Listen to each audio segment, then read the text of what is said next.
నమస్తే welcome to elite media నేను మీ సంపత్ కుమార్ ఎన్టీఆర్ త్రివిక్రమ్ శ్రీనివాస్ కాంబినేషన్లో ఓ పౌరాణిక చిత్రం రానున్న సంగతి తెలిసిందే. సితారా ఎంటర్టైన్మెంట్ బ్యానర్లో నాగవంశీ ఈ సినిమాను భారీ రేంజ్లో నిర్మించబోతున్నారు. ఈ సినిమాకు సంబంధించి నాగవంశీ కీలక అప్డేట్ ఇచ్చారు. సీనియర్ ఎన్టీఆర్ను రాముడిగా, కృష్ణుడిగా చూసిన తనకు జూనియర్ ఎన్టీఆర్ను దేవుడిగా చూపిస్తున్నానని ఆనందం ఉందని నాగవంశీ తెలిపారు. ప్రస్తుతం ఈ సినిమా ప్రీ ప్రొడక్షన్ పనులు జరుగుతున్నాయని వెల్లడించారు. వెంకటేష్ త్రివిక్రమ్ సినిమా ఆగస్టు నుంచి ప్రారంభమవుతుందని, వచ్చే ఏడాది మధ్యలో తారక్తో సినిమాను ప్రారంభిస్తామని తెలిపారు. అలానే విజయ్ దేవరకొండ గురించి కూడా నాగవంశీ స్పందించారు. అతను ఏం మాట్లాడినా తప్పుగా అర్థం చేసుకుంటున్నారని నాగవంశీ అన్నారు. ఆయనను ప్రేక్షకులు ఎందుకు టార్గెట్ చేస్తున్నారో అర్థం కావడం లేదని చెప్పారు.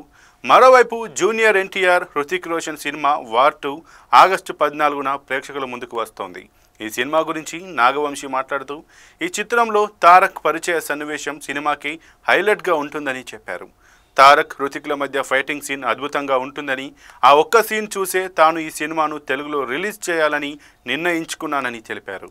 ఈ చిత్రంలో ఎన్టీఆర్ కేవలం కొన్ని నిమిషాలు మాత్రమే కనిపిస్తారనేది వదంతులు మాత్రమేనని, ఇద్దరికీ సమానమైన నిడివి ఉందని చెప్పారు.